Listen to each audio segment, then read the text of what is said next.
Captain Jake Sullivan stared at the view screen as his ship moved slowly through space. The stars looked the same as they had for the past 50 years of his life, but today felt different. Today they were finally going home to a place none of them had ever seen. The ship knew Dawn was old and tired, just like the two other ships that traveled with them. Paint peeled from the walls, and the engines made strange noises that kept Ben Hayes, their engineer, awake at night. But these three ships carried something precious, the last humans who remembered Earth. "Captain, we're getting close to the solar system," said Amy Carter from her station. We was young, maybe 30, with bright eyes that always seemed to be looking for something new to discover. "The sensors are picking up something strange." Jake walked over to look at her screen. Numbers and lines danced across it in ways that made no sense to him. He was a ship captain, not a scientist, but he had learned to trust Amy's worried voice. "What kind of strange?" he asked. Amy pressed a few buttons, and the main screen changed. Instead of stars, they could see a blue and green world floating in the darkness. It looked perfect, like the pictures in old books from before the Great War that had driven humans from their home. "That's Earth," Amy said quietly. "What?" "But it shouldn't look like that." Jake felt his heart jump. "What?" According to everything they knew, Earth should be dead. The stories passed down through generations told of poisoned air, dead oceans, and cities turned to dust. The first humans who left Earth 5,000 years ago had escaped a dying world. That's why humans had scattered across the galaxy, hiding in small groups, trying to survive. "Are you sure that's Earth?" Jake asked. "Stars, right? The other planets are where they should be." "That's Earth, Captain, but it's alive." Ben Hayes came up from the engine room, wiping his hands on a dirty cloth. He was older than Jake, with gray hair and deep lines around his eyes from too many years fixing broken machines in bad light. "I heard Amy on the come," Ben said. "She'll say, 'Earth looks good?'" Jake nodded toward the screen. Ben looked at the blue world and his mouth fell open. "That's not possible," Ben whispered. Lisa Park, their communications officer, called out from her station. "Captain, I'm picking up some kind of signal. It's coming from Earth's moon." "What kind of signal?" Jake asked. "It's not like anything in our databases. Very advanced, very powerful. And Captain, it's scanning us." Jake felt cold fingers run down his back. If something was scanning them, that meant something was alive in the solar system, something that might not want visitors. "Should we turn around?" Amy asked. Jake looked at the faces of his crew. These people had trusted him to bring them home. Behind them, in the lower decks, 300 families waited to see the world their grandparents had told them about. They had traveled so far and for so long. "No," Jake said. "We keep going, but slowly. Amy, keep scanning." "Elisa, try to figure out what that signal is." "Ben, make sure our engines are ready to run if we need to." As they moved closer to Earth, more surprises appeared. The moon was not the empty rock they expected. Its surface was covered with structures that looked like weapons. Big weapons. Weapons that could probably destroy their little ships without trying very hard. "Captain," Amy said, her voice shaking a little. "Oh." "The whole solar system is different.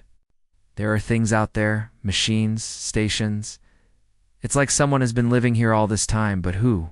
Lisa asked. "The galaxy thinks humans died out or disappeared. No one comes to this system. It's supposed to be empty." Could answer every screen on the ship turned blue, and words appeared, written in perfect English. "Welcome home, children of Earth. I have been waiting for you." The crew stood very still. Jake found his voice first. "Who are you?" he said to the air, hoping whatever was talking could hear him. "I am Guardian. Was left here to watch over Earth and wait for humanity's return. You have been gone for 5,000 years. It is good to see you again." Amy looked at Jake with wide eyes. "Guardian, are you human?" "I was made by humans long ago. My creators knew that some of their people would leave Earth. They knew that someday those people or their children might want to come home, so they built me to keep Earth safe and beautiful until that day came." Ben stepped forward. "What happened to the humans who stayed on Earth?" There was a pause before a Guardian answered. "They chose a different path. It became something more than human. but they made sure Earth would be here for you. They made sure I would be here to help you. Jake felt tears in his eyes. Not dead. Earth was waiting for them. Guardian, Jake said, we have 3 ships, not many people. We're all that's left of the humans who went to the outer parts of the galaxy. Can we? Can we come home? Earth is your home, Jake Sullivan. It has always been your home. Come down to the surface. There are cities waiting for you. Clean air, fresh water, and soil that will grow anything you plant. Your long journey is over. Lisa was crying now, and Amy was smiling so big that her face hurt. Ben was already heading to the engine room to prepare for landing as their ships moved toward Earth. Jake thought about all the humans who had died dreaming of this moment. Parents who had told their children stories about blue skies and green grass. Grandparents who had kept old photos of a world they would never see again. Guardian, Jake said. Thank you for waiting for us. It was my honor, Captain Sullivan. Now come home. There is much to show you and much to prepare for. The galaxy has changed while you were gone, and there are things you need to know. Day didn't know what Guardian meant about preparing for. Something, but he didn't care. They were home. After 5,000 years of wandering among the stars, humans were finally home. The blue world grew larger on the screen, and Jake could see white clouds moving over green forests and blue oceans. Somewhere down there, cities waited for them. A whole world waited for them. Earth was alive, and they were home. Dr. Ben Hayes could not believe what he was seeing. Guardian had taken them deep underground, beneath what used to be called North America. The tunnels were huge, big enough to fly their ships through. The walls glowed with soft light that came from nowhere and everywhere at once. This is just one small part, Guardian's voice said from speakers in the ceiling. Your ancestors built much more than you can imagine. They walked into a room that was so big Ben could not see the other end. Machines filled the space, all of them humming quietly.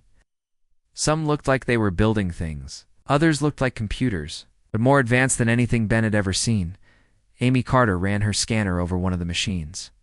Ben, look at this. According to my readings, this one machine could build an entire starship in 2 days. That's not possible, Ben said. But even as he spoke, he watched the machine work. Metal flowed like water into perfect shapes.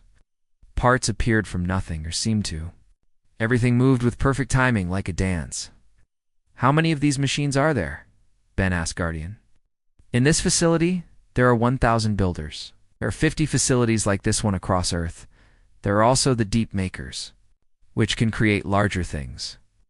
Lisa Park spoke up from where she stood near another machine. Guardian, what are the Deep Makers? Come, I will show you. Guardian led them deeper underground. Air stayed fresh and clean, even though they were now miles below the surface. Ben wondered how that was possible, but he was learning not to ask too many questions. His brain was already full of impossible things. They came to a window that looked out into a space so vast that Ben felt dizzy. Far below, he could see shapes moving. Ships. Huge ships.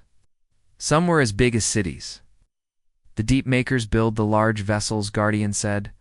Fleet ships, world builders, star movers. Star movers, Amy asked. Ships that can push stars to new places or stop them from dying.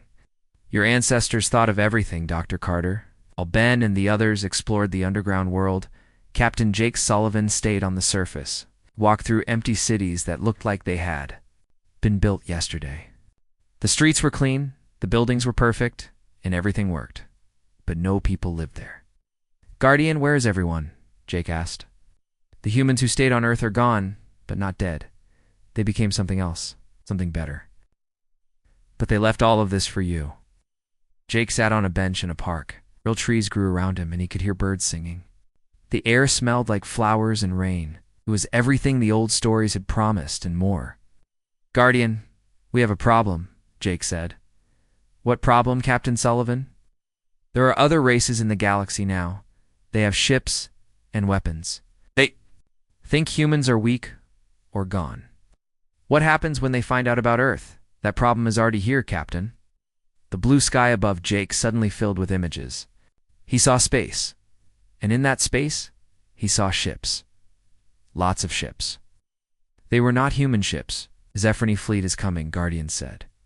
200 ships, armed for war. Their commander thinks Earth will be easy to take. Jake's blood turned cold. The Zephyr were warriors, proud and violent. They had fought wars with every other race in the galaxy. If they wanted Earth, they would not ask nicely. How long until they'd get here? Jake asked. 6 days?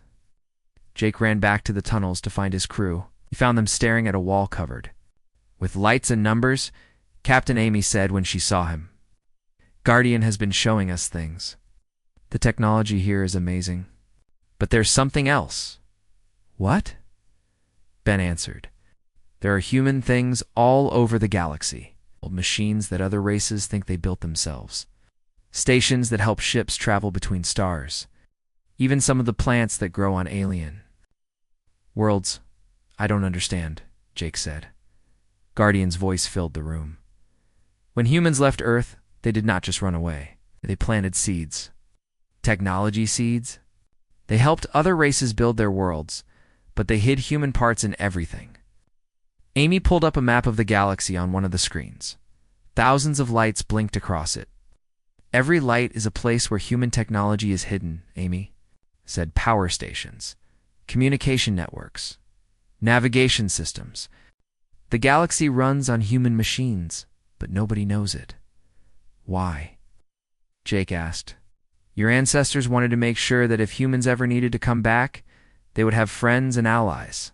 They also wanted to make sure that if anyone ever tried to hurt humans, there would be consequences." Lisa looked up from her station. "Captain, I'm getting signals from all over the galaxy. The human systems are waking up. They know we're back." The main screen changed to show space around Earth. The empty darkness was not empty anymore. Shapes were moving out there. Ships were coming out of hiding places in the asteroid belt. The moon was changing too, opening up to show weapons that made Jake feel sick just looking at them. "Guardian," Jake said quietly. "Exactly how powerful were the humans who stayed on Earth?" "Strong enough to protect their children, Captain Sullivan. Strong enough to make sure Earth would always be safe." Ben was looking at his scanner again. "Jake, the energy readings from this place are off the charts. If Guardian wanted to, it could probably destroy planets." "I do not want to destroy anything, Dr. Hayes, but I will protect Earth and its people." Oh. "The Zephyr fleet will arrive in 6 days. They will demand that you surrender. They will threaten to attack if you do not." "What should we do?" Jake asked. "You should do nothing, Captain. You are home now. You are safe." "But the galaxy is about to learn that humans never really left. We just stepped back and watched. Helped when we could, and we prepared for the day when someone would try to hurt our family." Amy looked scared. "Guardian, what happens if they attack us?" "Then they will learn why humans survived for so long, Dr. Carter. They will learn that kindness is not weakness, and that patience is not fear. They will learn that the galaxy they think they know was built by humans, maintained by humans, and protected by humans." The screen showed the approaching Zephyr fleet again. Jake counted the ships and felt his heart sink. Even with all of Guardian's power, how could Earth fight off so many enemies? "Guardian," Jake said, "are we going to war?" "No, Captain Sullivan. There will be no war. There will be a lesson. The galaxy forgot who their teachers were. It is time to remind them." Jake looked at his crew. They'd come home looking for peace, but they had found something much bigger. They had found out that humans had never really been gone at all. The countdown had begun. In 6 days, everything would change. The Zephyr fleet came out of faster-than-light travel like angry thunder. Commander Zektar stood on the bridge of his flagship and smiled. 200 warships spread out behind him, enough firepower to crack a planet. This would be easy. "Look at this pathetic system," Zektar said to his officers. "A few old human ships and some ancient defenses. We will take everything and be home in time for the victory feast." Captain Jake Sullivan watched the enemy fleet on his screens. The Zephyr ships were big and mean-looking, covered in weapons and armor.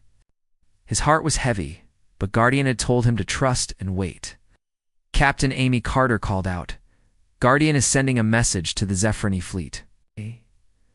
On the screen, they could see Guardian's message being broadcast.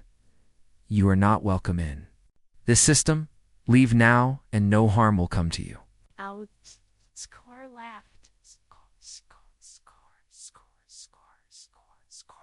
HFY score. Who dares to threaten the Zephyrini Empire? Show yourself so we can destroy you properly. Guardian's voice came back, calm and cold. I am Guardian, protector of Earth and its people. You have 10 minutes to leave this system. 10 minutes? Zektar roared. I will give you 10 seconds before I blast your primitive world into dust. Jake felt sick. The Zephyrini commander was not going to listen to reason. There would be fighting, and people would die. But Guardian had a plan. As the 10 minutes passed, the Zephyrini fleet began to notice strange things. Their sensors started showing contacts that had not been there before. The asteroid belt was moving, and it was moving toward them. Sir, a Zephyrini officer said nervously. Those are not asteroids. They are weapons platforms. Hundreds of them. Looked at his screens, where before there had been empty space. Now there were machines of war. They had been hiding, looking like rocks and space junk, but now they showed their true forms. Each one was the size of a building and bristled with weapons. So what? Zektar said, but his voice was not as confident as before. We still outnumber them. The first shots came from the human defenses. Beams of light reached out across space and touched Zephyrini ships. Where they touched, shields failed and armor melted. 3 enemy ships went dark in the first minute. Return fire. Zektar Screamed the Zephyrini fleet shot back, but something was wrong. Their weapons were not working right. Some missed targets that should have been easy to hit. Others fired with half power. Few did not fire at all.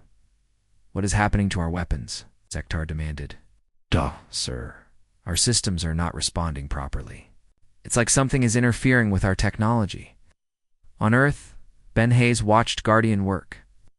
The AI was doing something impossible. It was talking to the Zephyrini ships, getting inside their computers, making their own weapons turn against them. How are you doing that? Ben asked. Zephyrini technology uses human-designed quantum processors, Guardian explained. They do not know this, but I can control any system that uses human components, which is most of the galaxy. The space battle was not going well for the Zephyrini. Their ships were being disabled one by one, not destroyed but made helpless. Zektar was getting angry and desperate. Sir, one of his officers said, there is a small human ship at the edge of the battle. It appears to be a transport vessel with no weapons. Zektar looked at the ship on his screen. It was called Hope's End, and it was trying to stay away from the fighting. His scanners showed families on board, women and children. Perfect, Zektar said with an evil smile. If we cannot beat their weapons, we will make them suffer another way. Target that transport ship. Sir, that ship has civilians on it. I do not care. Fire. The command went out, and energy beams reached across space toward the small ship. There was no time for warnings, no time to run. The Hope's End exploded in a ball of fire, and 300 innocent people died in seconds. Among the dead were Captain Sullivan's wife Kate and their 8-year-old daughter, T-year-old daughter Emma. Jake had sent them to the transport ship to keep them safe from the battle. Now they were gone. Jake fell to his knees when Amy told him. The pain was so bad he could not breathe. His family was gone. He was killed by an enemy who cared nothing for innocent life. But Jake's pain was nothing compared to what happened next. Guardians. Voice, when it spoke again, was different. It was still calm, but there was something underneath it that made everyone who heard it feel afraid. You have harmed human children, Guardian said. There are lines that should never be crossed. You have chosen to cross that line. The space around Earth began to change. More ships appeared, but these were not like the weapons platforms. These were massive vessels that had been sleeping in the dark between stars. They were beautiful and terrible, and they moved like they were alive. What are those? Zektar whispered, Guardian answered. But now its voice was being broadcast across the entire galaxy. You have forgotten who built the roads you travel. You have forgotten who gave you the stars. You have forgotten who made your worlds livable. And your ships possible. Let me remind you. Across the galaxy on 1,000 different worlds, something began to happen. Power grids failed. Communication networks went silent.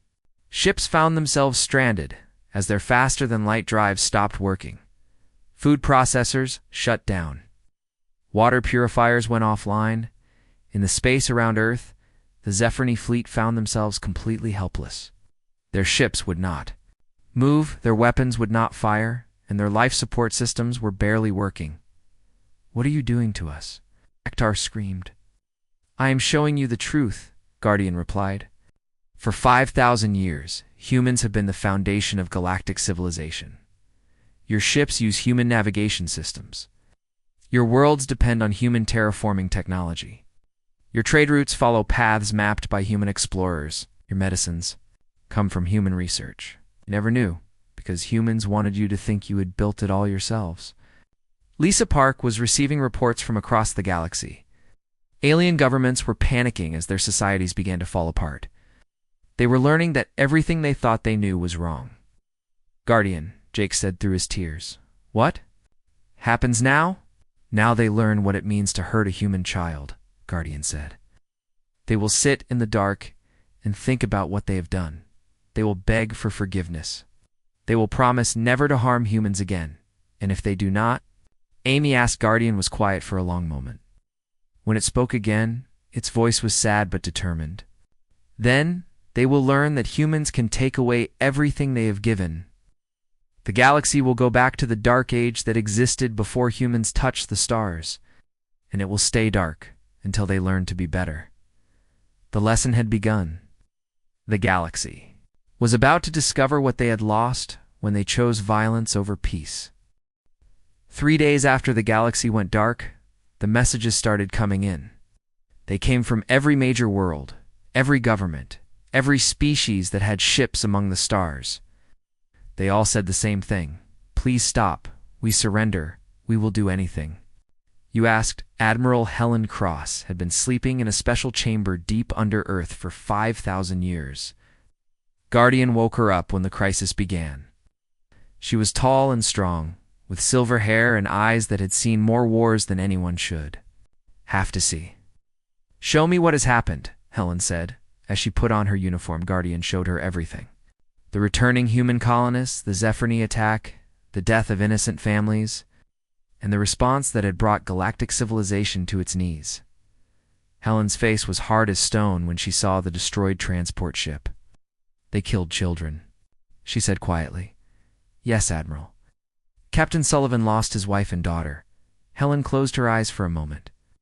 When she opened them again, they were filled with an old sadness. "I had hoped the galaxy would learn to be better while we slept. I was wrong." Captain Jake Sullivan met Admiral Cross in the command center that Guardian had built under Earth. Jake's eyes were red from crying, and he looked like he had not slept in days. "I'm sorry for your loss, Captain," Helen said. "No parent should have to bury their child." Jake nodded, but could not speak. The pain was still too fresh. "Guardian tells me you want to be merciful," Helen continued, "that you do not want to destroy them completely." "What would be the point?" Jake finally said. "Killing them won't bring Kate and Emma back, but they need to understand that they can never do this again." Helen looked at the big screen that showed space around Earth. The Zephyrine fleet was still there, dark and helpless. Some of the alien ships were sending messages asking for food and medical supplies. Admiral Amy Carter said from her station, "We're getting emergency signals from over 200 worlds. They're asking for help. People are dying without power and water." "How many people?" Helen asked. "Millions, Admiral. Maybe billions if we don't turn the systems back on soon." Helen was quiet for a long time. She had been a soldier and a leader for most of her life. She knew that sometimes you had to be hard to protect the people you loved. But she also knew that good people did not let innocents suffer if they could help it. "Guardian," Helen said finally, "open a channel to every government in the galaxy." "Channel open, Admiral." Helen stood straight and spoke in a voice that carried across the stars. "I am Admiral Helen Cross of the Human Defense Force. I am speaking for all humanity. 3 days ago, you learned what happens when you harm human children. You have seen what we can do when we are angry. You will learn what we expect from you. She paused and looked at Jake. He nodded for her to continue. We will restore your power and your communications. We'll fix your ships and your cities.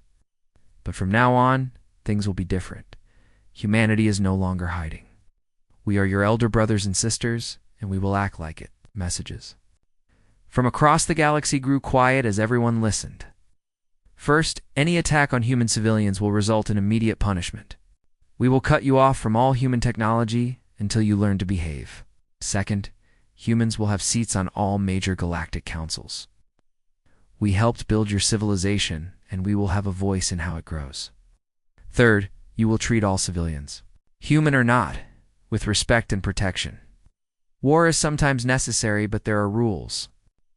Dr. Lisa Chang, who had been sleeping in the same chamber as Admiral Cross, stepped forward. She was shorter than Helen, with kind eyes and a gentle smile. She had been humanity's best diplomat before the long sleep. We do not want to rule you, Lisa said. We want to guide you. We want to help you become the people we hoped you could be. We made mistakes too, 5,000 years ago. We left when we should have stayed and taught you. We will not make that mistake again. Ben Hayes was working with Guardian to start turning the galactic systems back on. Admiral, where do we start? Medical systems first, Helen said. Hospitals. And emergency services, then water and food. Everything else can wait. Eyes. As the galaxy slowly came back to life, Ambassador Veltar of the Galactic Federation arrived at Earth. He was a tall, blue-skinned alien who spoke for many different species. His ship was escorted by human vessels that had appeared from hidden bases. Admiral Cross Veltar said when they met in person. On behalf of the Federation, I apologize for the actions of Commander Zektar. What he did was wrong and against all our laws. Your laws did not stop him, Helen replied. Your laws did not protect my people's children. You are right, we failed. But please, do not punish the innocent for the crimes of the guilty. Helen looked at the alien ambassador for a long time. We are not monsters, Ambassador. We will not punish innocents. We will make sure this never happens again. The negotiations took 2 weeks. In the end, humanity got what they asked for.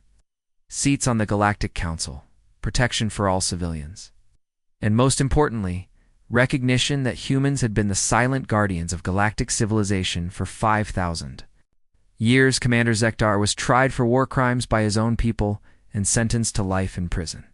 The Zephyrini Empire officially apologized to humanity and paid for the construction of a memorial for the victims of the Hope's End. 6 months later, Captain Jake Sullivan stood on the bridge of a new ship called Eternal Vigil. It was not a warship, but an exploration vessel, designed to help other species learn and grow. The crew was mixed, with humans working alongside aliens who were eager to learn about the technology they had been using without understanding. Captain Amy Carter said from her science station, "We're getting a signal from the Centauri system. They're asking for help with their farming problems." Jake smiled. It was the first time he had really smiled since losing his family. Set course for Centauri, Amy. Let's go help them. As the ship moved through space, Jake thought about Kate and Emma. They would have liked this, he thought. They would have wanted humanity to use its strength to help others, not to hurt them. On Earth, Guardian continued its watch. Ow. But now it was not alone. Humans walked the surface again, and children played in the parks. The planet that had waited so long for its people to come home was alive with laughter and hope. The galaxy had learned an important lesson. Kindness was not weakness. Patience was not fear. And the humans who seemed so gentle and helpful were also the strongest force in the known universe. They had always been there, watching and protecting. Now everyone knew it. And the galaxy was better for that knowledge, even if the lesson had been hard to learn. Jake looked out at the stars and made a promise to his lost family. Humanity would never hide again. They would stand in the light and show others the way forward. They would be the teachers the galaxy needed, the protectors. The innocent deserved. The long night was over. The new day had begun.